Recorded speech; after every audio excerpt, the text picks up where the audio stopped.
दोस्तों आज हम बात करेंगे दुनिया के एक ऐसे देश की जिसे वहाँ के लोग गर्व से विश्व गुरु कहते हैं। ये वो देश है जिसकी गिनती आज दुनिया की चौथी सबसे बड़ी अर्थव्यवस्था यानी फोर्थ लार्जेस्ट इकोनॉमी में होती है, जहाँ की हवाओं में एक ही शोर गूंजता है, मोदी है तो मुमकिन है।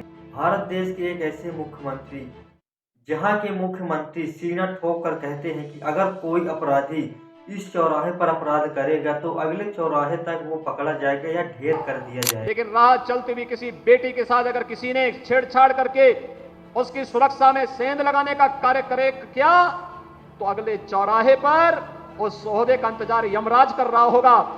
उसको फिर यमराज के यहां भेजने से कोई रोक नहीं पाएगा।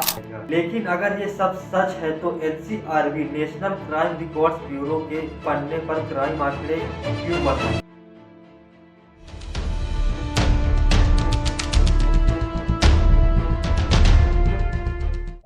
नमस्कार दोस्तों, विकास के इन बड़े बड़े दावों के बीच 2014 से 2026 तक भारत की बेटियों के साथ जो हुआ वो आंकड़े किसी भी विश्व गुरु का सर शर्म से झुकाने के लिए काफी है।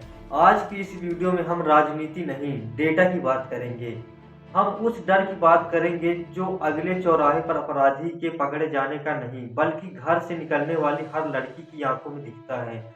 चलिए परत दर परत उखाड़ते हैं इस कड़वे सच को।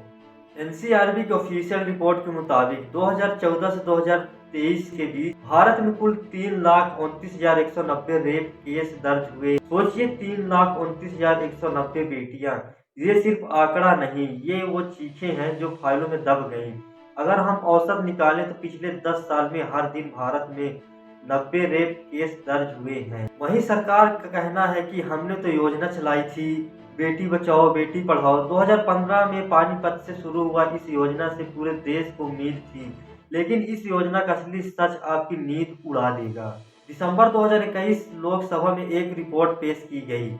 इस रिपोर्ट में बताया गया कि 2016 से 2019 के बीच इस योजना के लिए 446 करोड़ रुपए जारी किए। लेकिन ठहरिए, कमेटी ने बताया कि इस रकम का 78.91% यानी करीब 80% हिस्सा सिर्फ और सिर्फ विज्ञापन, टीवी एड्स और बैनर छपवाने में ही खर्च हो गए। जी हाँ, पैसा बेटी बचाने में नहीं बल्कि बेटी बचाने का ढोल पीटने में खर्च हुआ है। जमीन पर बेटियां इंसाफ मांगती रही और टीवी पर ब्रांडिंग चलती रही। और जब बेटियों के साथ कुछ गलत होता है तो हमारे नेताओं का क्या रवैया होता है, ये देखिए। ये है कांग्रेस के विधायक KR रमेश कुमार। कर्नाटक विधानसभा में ये नेता कहते हैं जब बलात्कार रोका न जा सके तो लेट जाओ और मजे लो। हालांकि बाद में इस विधायक ने माफी भी मांगी, लेकिन ये सब एक नेता के नहीं बल्कि उस सड़े हुए सिस्टम की जुबान है जो महिलाओं के दर्द को मजाक समझता है। वहीं बीजेपी के हैंगर नेता के बारे में आपने तो सुना जरूर होगा। वहीं आपने देखा होगा चाहे निर्भया कांड हो या हाथरस कांड, सिस्टम रेपिस्टों को सजा दिलाने के बजाय कई बार उन्हें बचाने में लग जाता है। और होता क्या है, आम जनता को सड़क पर उतरना पड़ता है। मैं पूछता हूँ देश की सरकार से, क्या हमारे देश के कानून में इतनी ताकत नहीं बची है कि लोगों को बिना सड़क पर उतरे इंसाफ मिल सके? मैं पूछता हूँ देश की सरकार से, क्या हमारे देश के कानून में इतनी ताकत नहीं बची है कि लोगों को बिना सड़क पर उतरे इंसाफ मिल सके?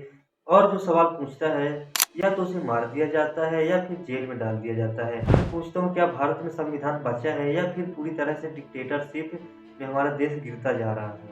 वहीं दोस्तों 2014 से 2026 आ गया, साल बदल गए, नए कानून भी आ गए, लेकिन हालात वैसे के वैसे ही हैं। अभी हाल ही में एक घटना हुई है जो मेरठ में एक दलित लड़की अपनी मां के साथ खेतों में जा रही थी। कुछ दरिंदों ने उसे किडनैप करने की कोशिश की। जब मां ने अपनी बेटी को बचाने के लिए संघर्ष किया तो अपराधियों ने उस मां के सिर पर एक ऐसा प्रहार किया कि उसकी मौत हो गई और उस लड़की को उठाकर ले गए। आखिर कहाँ गया वो कानून का खौफ, कहाँ गया वो अगले चौराहे वाला वादा? पुलिस ने अपराधियों को पकड़ तो लिया, लेकिन उस बेटी का क्या जिसने अपनी मां को अपनी आंखों के सामने मरते देखा? दोस्तों देश की राजनीति अपनी जगह है, आप किसी भी पार्टी के समर्थक हो सकते हैं, लेकिन देश का विकास और महिलाओं की सुरक्षा ये अलग बात है। हमारे पास कानून बहुत हैं, लेकिन ग्राउंड लेवल पर उनका असर बहुत ही कम दिखता है। मैं इस वीडियो के जरिए किसी भी पार्टी को निशाने पर नहीं ले रहा हूं, बल्कि उस सच्चाई का खुलासा कर रहा हूं जो न्यूज़ चैनल पर अक्सर नहीं दिखाई जाती। हमारा सवाल सरकार से ये है कि आखिर कब तक ऐसा अन्याय हमारे देश की महिलाओं के साथ होता रहेगा? आखिर कब तक हमारे देश के लोग ऐसे इंसाफ के लिए सड़क पर उतरते रहेंगे? मैं इस वीडियो के माध्यम से सरकार से रिक्वेस्ट करता हूं कि हमें सिर्फ नारे नहीं, कड़े कानून और उसका सख्त पालन चाहिए। दोस्तों, अगर आप भी मानते हैं कि अब बदलाव की जरूरत है तो इस वीडियो को शेयर कीजिए और कमेंट में अपनी राय जरूर दीजिए। क्या वाकई में हम विश्वगुरु बनने के लायक हैं जब हमारी बेटियां सुरक्षित नहीं हैं? जय हिंद। हमें अपने देश और तिरंगे के लिए जीना और मरना होगा।